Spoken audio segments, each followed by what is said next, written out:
السلام علیکم ورحمۃ اللہ وبرکاتہ نحمده ونصلی علی رسولہ الکریم اما بعد۔ آج کا سبق سن لیجئے۔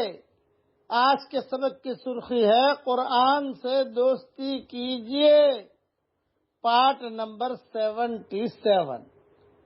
حضرت بریدہ رضی اللہ تعالی عنہ نے رسول اللہ صلی اللہ علیہ وسلم کا یہ ارشاد نقل کیا ہے کہ جو شخص قرآن پڑھے تاکہ اس کی وجہ سے کھاوے، لوگوں سے پیسہ مانگے، اچھا قرآن پڑھے پھر لوگوں سے پیسہ مانگے، ہدیے مانگے، قیامت کے دن وہ ایسی حالت میں آئے گا کہ اس کا چہرہ محض ہڈی ہوگا جس پر گوشت نہ ہوگا۔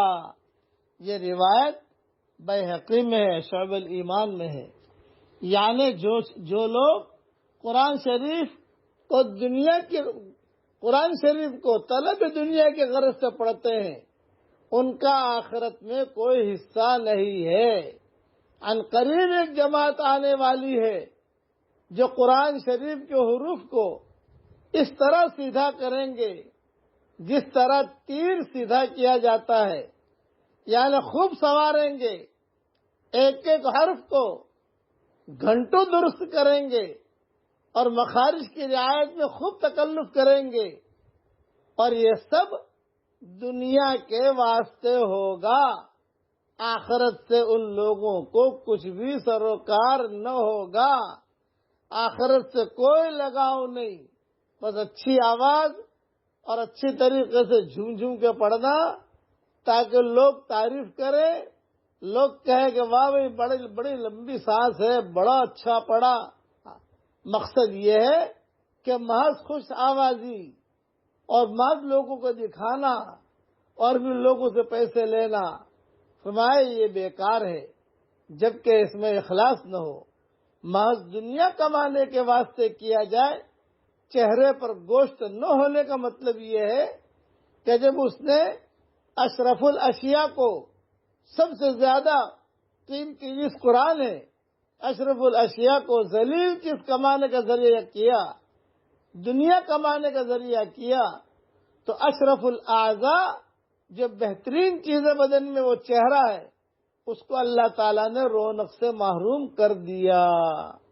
صرف ہڈی ہوگی، اس کے چہرے پر گوشت نہیں ہوگا۔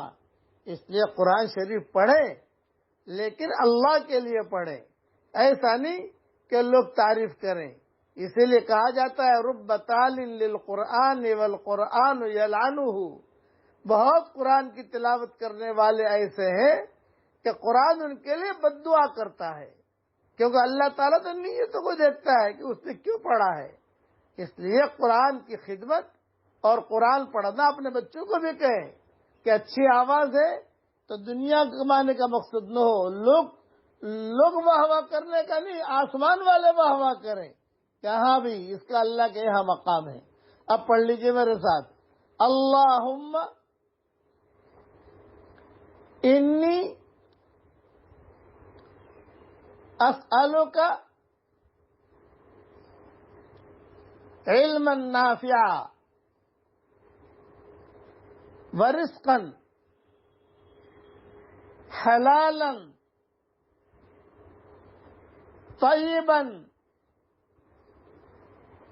واسعا وشفاء من کل داء۔ یہ دعا پڑھتے رہنا چاہیے۔ علماء نے لکھا ہے، روایت میں آتا ہے رسول اللہ صلی اللہ علیہ وسلم فجر کی نماز کے بعد سلام پھیرتے ہی یہ دعا زور سے پڑھتے تھے۔ مائیں کہتی تھی ہم سنتی تھی۔ یہ دعا فجر کے بعد بھی پڑھنی چاہیے، اور میں نے مومن کے ہتھیار میں بھی لکھ دی ہے یہ دعا، اور ویسے بھی اٹھتے بیٹھتے پڑھنے کا اہتمام کرنا چاہیے۔ اللہ تعالیٰ یہ دعا ہم سب کے لیے قبول فرمائے، اور قرآن کی خدمت کرنے کی اخلاص کے ساتھ اللہ تعالیٰ ہم سب کو توفیق عطا فرمائے۔ آمین۔ وآخر دعوانا ان الحمد للہ رب العالمین۔